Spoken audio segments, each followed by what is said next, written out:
So, yun na yun.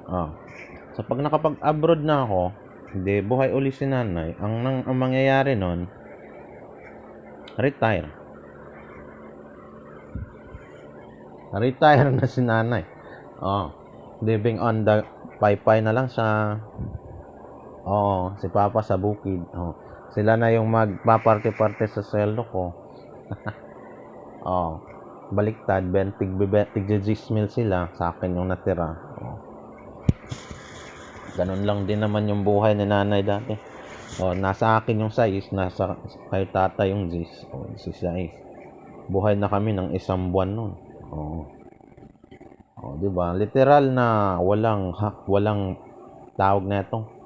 Yung ganso. Yan yung realidad ng buhay ng tao para mabuhay. 20 mil kada buwan.